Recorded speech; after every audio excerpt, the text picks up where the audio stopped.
Hello बच्चों, good morning. आज हम सब लोग स्पर्मेटोजेनेसिस यानी शुक्राणु जनन जो कि एक इम्पोर्टेंट टॉपिक है उसी पे चर्चा करने वाले हैं। तो आइए स्टार्ट किया जाए। स्पर्मेटोजेनेसिस स्पर्मेटोजेनेसिस बेसिकली शुक्राणु के फॉर्मेशन की प्रक्रिया को ही स्पर्मेटोजेनेसिस कहते हैं। During the formation of sperm this process is called as spermatogenesis, अर्थात शुक्राणु के निर्माण की प्रक्रिया को ही हम सब लोग शुक्राणु जनन के नाम से जानते हैं। और शुक्राणु जनन की जो क्रिया होती है ये मेल गोनेट्स के अंदर होती है, मतलब कि यह क्रिया वृषण में संपन्न होती है। अब बात ये होती है कि जो मेल गोनेट टेस्टिस होते हैं इसके अंदर कहाँ पे होता है। तो यह क्रिया वृषण की शुक्र जनन नलिकाओं में शुक्राणु बनते हैं, मतलब कि जो सेमनीफेरस ट्यूब्यूल्स होती है, जो टेस्टिस की स्ट्रक्चरल एंड फंक्शनल यूनिट होती है, सेमनीफेरस ट्यूब्यूल्स। और इसी सेमनीफेरस ट्यूब्यूल्स के अंदर क्या होते हैं, शुक्राणु बनते हैं। तो शुक्राणु बनने की जो बात होगी वो मेल गोनेट्स के अंदर और सेमनीफेरस ट्यूब्यूल्स के अंदर बनते हैं शुक्राणु। और शुक्राणु के बनने की जो प्रक्रिया होती है जिसे हम लोग क्या बोलते हैं, शुक्राणु जनन अर्थात स्पर्मेटोजेनेसिस के नाम से जानते हैं। ये शुक्राणु जनन की जो क्रिया होती है इसे दो चरणों में बांटा गया है। पहला जो है शुक्राणु पूर्व और दूसरा होता है शुक्र कायांतरण। आगे चल करके ये जो शुक्राणु पूर्व होते हैं, स्पर्मेटिड्स होते हैं, इसमें कितने स्टेप आते हैं, तो 3 स्टेप आते हैं। पहले स्टेप का नाम है गुणन प्रावस्था, जिसे हम लोग बोलते हैं मल्टीप्लाइकेशन फेज, गुणन प्रावस्था। नंबर 2 वृद्धि प्रावस्था, जिसे हम लोग बोलते हैं ग्रोथ फेज। और तीसरी प्रावस्था होती है परिपक्वन फेज या मैचुरेशन फेज के नाम से जानते हैं। तो multiplication phase and growth phase and maturation phase, ये तीनों की तीनों अवस्थाएं स्पर्मेटिड्स के अंतर्गत आती हैं। और जब ये 3 प्रावस्थाएं क्रॉस कर जाती हैं उसके बाद अर्थात लास्ट में होता है शुक्र कायांतरण, स्पर्मियोजेनेसिस तब होता है। अब प्रश्न ये उठता है कि स्पर्मेटोजेनेसिस की जो घटनाएं होती हैं ये कब प्रारंभ होती हैं।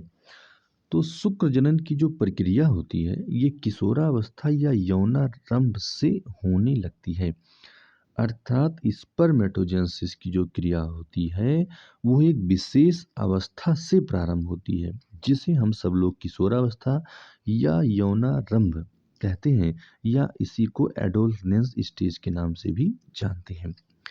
क्योंकि इस दौरान मतलब कि स्पर्मेटोजेनेसिस के दौरान गोनेडोट्रोपिन रिलीजिंग हार्मोन के स्रावण में काफ़ी वृद्धि हो जाती है। गोनेडोट्रोपिन रिलीजिंग हार्मोन्स के स्तर में जब काफ़ी वृद्धि हो जाती है तब स्पर्मेटोजेनेसिस की प्रक्रिया प्रारंभ होती है, विशेष रूप से मेल्स में। अर्थात मेल्स में स्पर्मेटोजेनेसिस घटनाएं चलती हैं और फीमेल्स में oogenesis की घटनाएं चलती हैं। तो स्पर्मेटोजेनेसिस के द्वारा स्पर्म का निर्माण होता है और oogenesis के माध्यम से किसका निर्माण होता है, तो ओवम का निर्माण होता है। स्पर्मेटोजेनेसिस के द्वारा स्पर्म का निर्माण होता है और oogenesis के द्वारा ओवम का निर्माण होता है, जबकि ये दोनों घटनाएं गैमेटोजेनेसिस के अंतर्गत आती हैं। और गैमेटोजेनेसिस को 2 भाग में डिवाइड किया गया, स्पर्मेटोजेनेसिस एंड oogenesis। तो अगर गैमेटोजेनेसिस पूछा जा रहा है तो गैमेटोजेनेसिस में हम सब लोग गैमेट्स की बात करेंगे, तो मेल गैमेट्स अलग हो जाता है और फीमेल गैमेट्स अलग हो जाता है। तो स्पर्मेटोजेनेसिस के अंतर्गत मेल गैमेट बनता है और oogenesis के अंतर्गत फीमेल्स गैमेट बनता है और दोनों के सम्मिलित रूप को गैमेटोजेनेसिस बोलते हैं। इस प्रकार से स्पर्मेटोजेनेसिस की घटनाएं संपन्न होती हैं। आगे चल करके हम सब लोग स्पर्मेटोजेनेसिस की जो घटनाएं होती हैं उसे डायग्रामेटिक रिप्रेजेंटेशन के माध्यम से देखते हैं। स्पर्मेटोजेनेसिस की घटनाएं जो सेमनीफेरस ट्यूब्यूल्स के अंदर होती हैं वो आदि जनन कोशिकाओं से क्या होती हैं, प्रारंभ होती हैं। आदि जनन कोशिकाओं को हम लोग प्राइमोर्डियल जर्म सेल बोलते हैं। ये प्राइमोर्डियल जर्म सेल्स जो होती हैं ये डिप्लॉयड सेल्स होती हैं और इस डिप्लॉयड सेल्स में समसूत्री विभाजन होता है और ये कोशिकाएं क्या होती हैं, गुणन प्रावस्था में क्या करती है, प्रवेश करती हैं।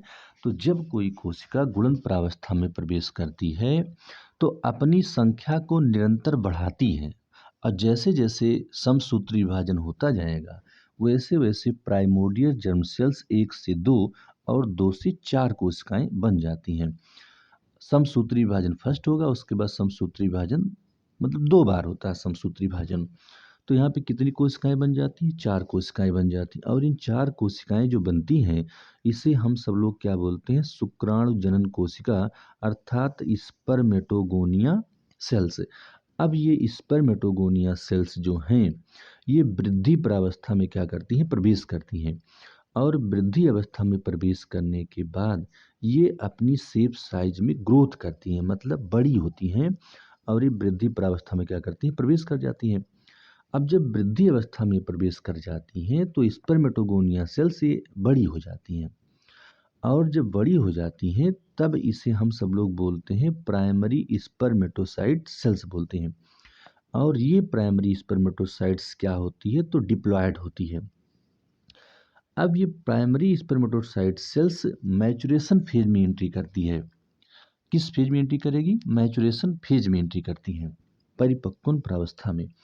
अब जैसे primary spermatocyte cells maturation phase में एंट्री करती है तो इसमें अर्धसूत्री विभाजन होता है। अर्धसूत्री विभाजन प्रथम, मियोसिस डिवीजन फर्स्ट होगा। तो जब मियोसिस डिवीजन फर्स्ट होगा तो primary spermatocyte cells change into secondary spermatocyte cells, ये द्वितीयक स्पर्मेटोसाइट सेल्स में क्या होती हैं, बदल जाती हैं या बन जाती हैं। तो यहाँ पर 2n है तो 2n से क्या होता है, n होता है। अर्धसूत्री विभाजन में क्या होता है कि डिप्लॉयड सेल्स से किस प्रकार की कोशिका का निर्माण होता है, तो हैप्लॉयड सेल्स का निर्माण होता है। तो यहाँ पर ANN बन जाती है। अब उसके बाद ये जो सेकेंडरी स्पर्मेटोसाइट सेल्स हैं इसमें अर्धसूत्री विभाजन सेकंड होगा और अर्धसूत्री विभाजन जो सेकंड होता है ये समसूत्री विभाजन के जैसा होता है, मतलब meiosis second just like mitosis. तो यहाँ पे एन है तो यहाँ से जो 4 सेल्स बनेगी ये सब की सब कैसी बनेगी, हैप्लॉइड्स बनेगी। और ये जो हैप्लॉइड सेल्स बनी हैं इन्हें हम सब लोग बोलते हैं स्पर्मेटिड्स बोलते हैं, शुक्राणु पूर्व बोलते हैं। अब ये जो शुक्राणु पूर्व शुक्राणु बने हैं ये होते कैसे हैं, तो आगतशील होते हैं। आगतशील मतलब कि नॉन मोटाइल होते हैं और नॉन मोटाइल होने के साथ साथ कैसे होते हैं, तो ये भारी होते हैं, हैवी होते हैं।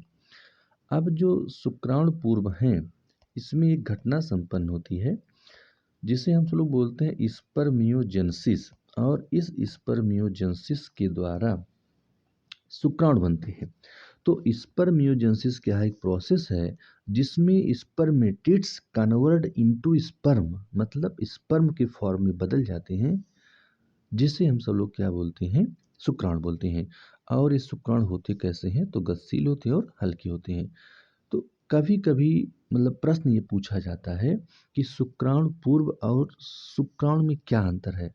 तो जो शुक्राणु पूर्व होते हैं ये आगतशील और भारी होते हैं और जो शुक्राणु होते हैं ये गतिशील और हल्के होते हैं। अब ये जो स्पर्मेटोजेनेसिस होती है इस पे कुछ अपना हार्मोनल कंट्रोल होता है। आइए हार्मोनल कंट्रोल के बारे में कुछ चर्चा कर ली जाए। तो हार्मोनल कंट्रोल जो होता है ये हाइपोथैलेमस से सीक्रेट होती है। हाइपोथैलेमस एक ग्रंथि है, ग्लैंड्स है जो मनुष्य के मस्तिष्क में स्थित होती है, हाइपोथैलेमस। और हाइपोथैलेमस से गोनेडोट्रोपिन रिलीजिंग हार्मोन स्रावित होता है। कौन सा हार्मोन स्रावित होता है, तो गोनेडोट्रोपिक रिलीजिंग हार्मोन स्रावित होते हैं और ये जा करके पीयूष ग्रंथि के अग्रभाग को क्या करते हैं, उद्दीपित करते हैं। पीयूष ग्रंथि के अग्रभाग को क्या करते हैं, उद्दीपित करते हैं। और पीयूष ग्रंथि के अग्रभाग से कितने हार्मोन स्रावित होते हैं, तो 2 हार्मोन स्रावित होते हैं। एक हार्मोन्स होता है एलएच हार्मोन्स और एक हार्मोन्स होता है एफएसएच हार्मोन्स। एलएच हार्मोन्स को हम सब लोग ल्यूटिनाइजिंग हार्मोन्स के नाम से जानते हैं और एफएसएच हार्मोन्स को फॉलिकल स्टिमुलेटिंग हार्मोन्स जानते हैं। ये एलएच हार्मोन्स लेडिक सेल्स पे काम करता है और ये लेडिक सेल्स सेरोटोनिन सेल से पाई कहाँ जा रही है, तो टेस्टिस के अंदर पाई जा रही है। तो इस लेडिक सेल्स पे कौन सा हार्मोन्स कार्य करता है? LH hormones. और जो फॉलिकल स्टिमुलेटिंग हार्मोन्स है ये सर्टोली सेल्स पे कार्य करता है। अब लेडिक सेल्स जो है ये एंडोजेंस को सिक्रेट करता है। एंडोजेंस हार्मोन्स को क्या करेगा? ये सिक्रेट करेगा, जो शुक्राणु जनन की क्रिया को नियंत्रित करता है। मतलब एंडोजेंस जो हार्मोन्स होता है ये शुक्राणु जनन की क्रिया को नियंत्रित करता है, जबकि सर्टोली सेल्स जो होता है जिस पर एफएसएच फॉलिकल स्टिमुलेटिंग हार्मोन्स जो कार्य करता है ये शुक्र कायांतरण को क्या करता है? नियंत्रित करता है। तो इस प्रकार स्पर्मेटोजेनेसिस के ऊपर जो हार्मोनल कंट्रोल था उसके बारे में हम सब लोग चर्चा किए। और स्पर्मेटोजेनेसिस की जो घटनाएं होती हैं प्राइमोर्डियल जर्म सेल से स्टार्ट होती हैं और लास्ट में शुक्राणु बनते हैं।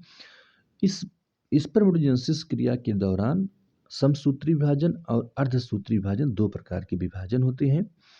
और जो प्राइमरी स्पर्मेटोइड सेल्स होती हैं डिप्लॉयड होती हैं, प्राइमोर्डियल जर्म सेल्स डिप्लॉयड होती हैं, जबकि सेकेंडरी स्पर्मेटोइड सेल कैसी होती हैं? तो हैप्लॉयड होती हैं।